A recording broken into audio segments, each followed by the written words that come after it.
An eye on the markets, obviously, and bring you any news as warranted. But let's bring in CBS News business analyst Jill Schlesinger. Welcome. Morning. All right, so let's talk about this outline that the President of the United States shared with the American people during the State of the Union address of a new type of retirement plan, promising $1,000 per year for matching for some workers. How would that work, and is that an effective retirement strategy?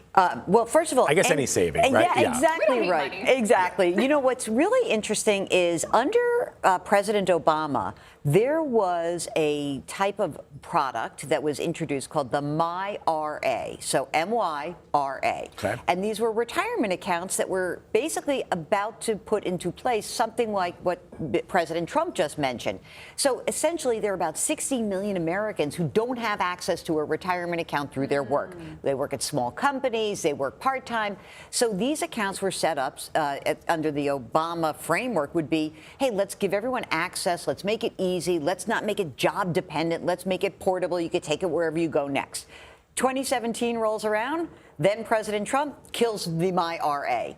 Now it looks a lot like the MyRA is coming back and having a second life, which is great because, as I said, 60 million people don't have access to a workplace plan. And what we know from all the research is, yes, anyone can open up an IRA account or a Roth IRA who has earned income, but when it happens through your employer, when it happens through payroll deduction, people use it. Yeah. And so you would have to put in $2,000 to get up to a $1,000 match. And it would be income tested. I think it would, you know, the old plan would sort of be about $70,000 or so in income. Maybe they would raise that for median household income, which right now is about $84,000. Okay.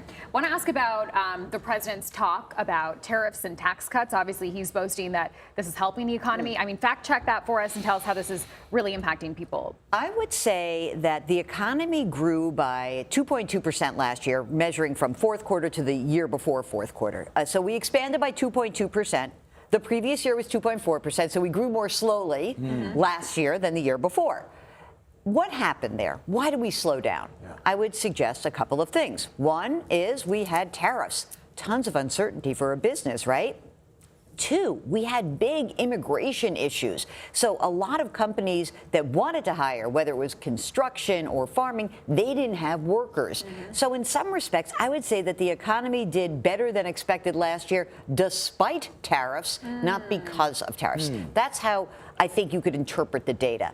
Now, in terms of where we go from here, I think there's another level of tariff uncertainty right now. But in general, I think most companies understand we're at a 10 or 15% tariff regime. We'll adjust accordingly. The question is, where do you put your factory? Where do you spend your money? And should you invest in a big way, not knowing the certitude of what tariffs, where tariffs will land? So, Joe, one quick question, because the administration continues to point to the previous administration as to why people say that they are not seeing the gains that the president suggests that all Americans are feeling, right? He said something like, you know, we're winning so much that, you know, there's more winning than anybody can ever handle in one situation. But people are saying, look, prices at the grocery store are still very expensive and my wages aren't keeping up. But this is the problem that the Biden administration faced as well. They were out there talking about a great economy and people were saying, I don't feel it. Why is that? Because for some reason, politicians can't look at you and say, oh my God, things are not working out the way we thought they were going to work out, right? I mean, that's really the case, right? That's an impossibility for them. So in the Biden administration, it was sort of downplaying the inflationary surge. In this administration, it should be the exact same thing. It should be, hey, we get it. Inflation was up so much that the overall price level went up dramatically over the last 5 or 6 years. And yes, for some people, wages kept up.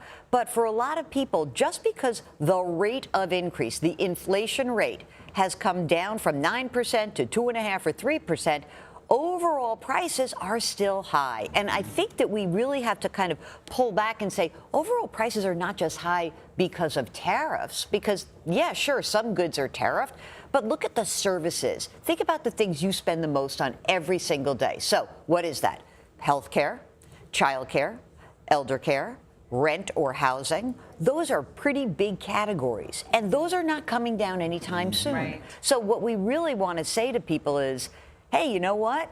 the economy is growing, but it's in flux. We're still at the tail end of this inflationary surge. It hasn't settled yet.